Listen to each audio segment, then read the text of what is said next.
Yummy, Peaches, What Do You Mean, Love Yourself, Sorry na Babies ni indirimbo zagiye zikundwa za Justin Bieber. Justin Bieber inyuma y'umwaka umwe akaba yagarutse na album nshasha. Ushobora kubaza iyo album yitwa gute?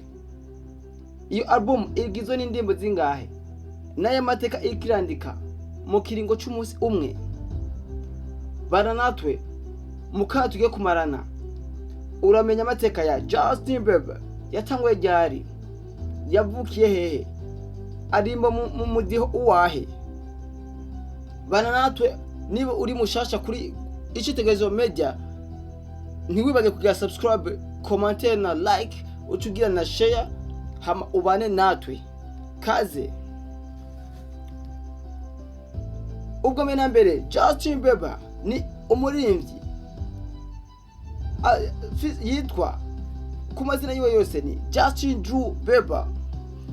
Yavutse mu mwaka w'1994 mu kwezi kwa gatatu tariki ya mbere. Akaba ari umuririmbyi akwije imyaka 31 n'iminsi 132. Justin Bieber yavukiye i London, Ontario mu gihugu cya Canada. Akaba yevuriwe kuruha nk'umuririmbyi,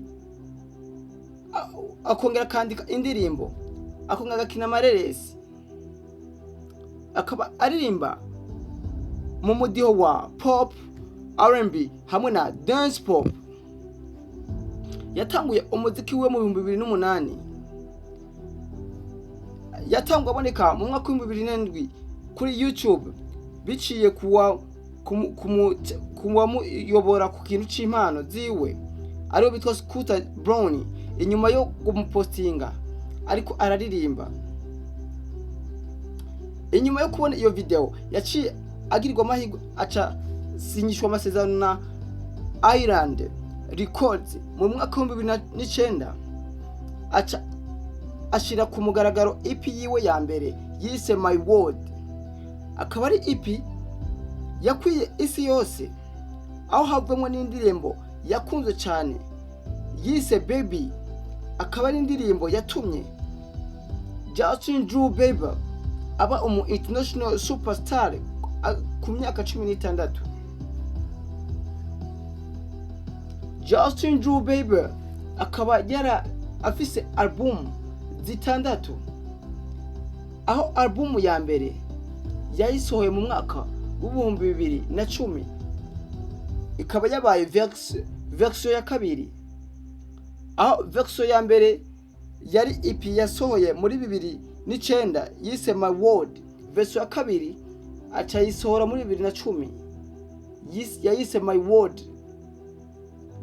Album ya kabiri akaba yayisohoye muri 2012 yayise Believe. Muri 2015 asohora album ya gatatu ayita Purpose. Muri 2020 naho asohora iyindi album ayitwa Chance. Muri 2021 acaragaruka asohora album yise Justice. Tukaba tubamenyesha yuko Justin Bieber ari umwe mu bihangange by'abaririmbyi ku isi bafise ubushimwe burenga 300. Justin Bieber akaba afise ubushimwe burenga 350.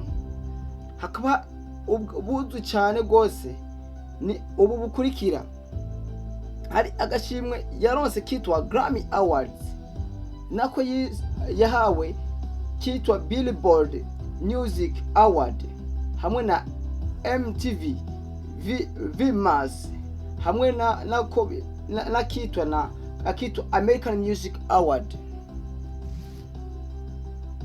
Ubwo akaba ari ubushimwe Justin Bieber yagiye aronka nk'umuririmbyi. Inyuma y'umwaka umwe ataririmba, Justin Bieber akaba yashize ku mugaragaro album nshasha yise Swag. Iyo album ikaba igizwe n'indirimbo 21.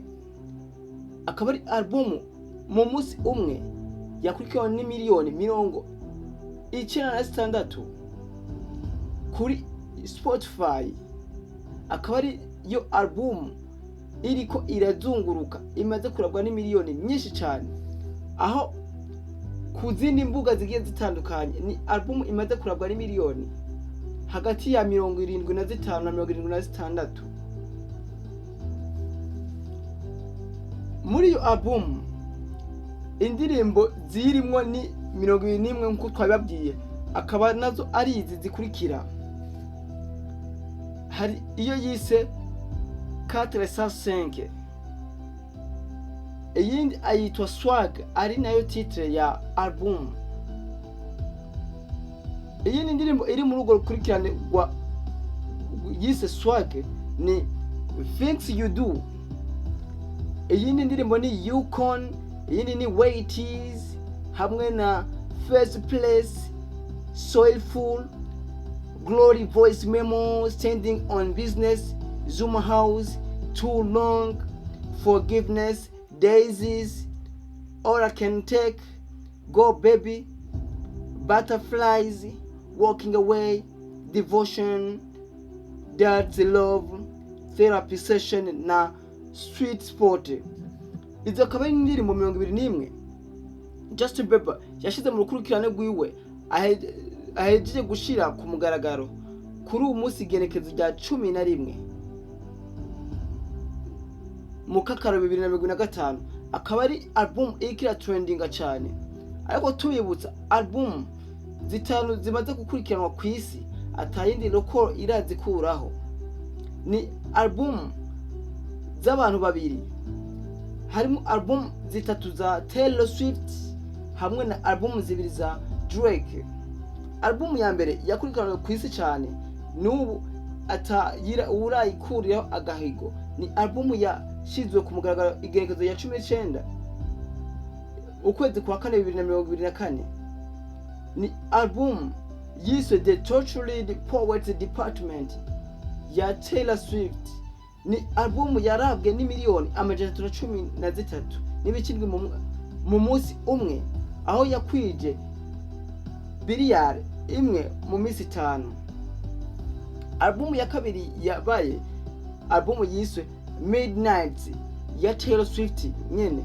Album ya gatatu iba album yiswe 1989, akaba ari Taylor Swift version, hamwe na album ya kane yitwa Certified Love Boy ya Drake, hamwe na album ya gatanu yiswe Scorpion cyangwa Scorpio ya Drake. Izo akaba ari album zitanu zafuze amateka ata muntu umwe arazihagarika. Tubamenyesha yuko ari inyuma y'umwaka wose Justin Bieber atari kararirimba, ubu akaba yariko ategura album Swag album. Akaba ari album bivugwa yuko yatwaye amahera arenga umuriyoni w'amadolari. Akaba ari amahera arenga umuriyoni w'amadolari, akaba ari amahera menshi. Album ikaba ikunzwe cyane gose, ikaba ikunzwe ugerageje kuraba ku mbuga ziwe Justin asanzwe akorerako. Uravye album zose yasohoye, akaba ari album iri kunzwe cyane gose, ikirakurikirana cyane gose. Tubasezera ku bwawe nk'umurundi, niya album yagukoze kunyota mu ndimbo za muri album zose Justin Bieber yaririmbye yakoze nka My World, Believe, Purpose, Change na Justice, hamwe n'iyi Swag aherutse gusohora?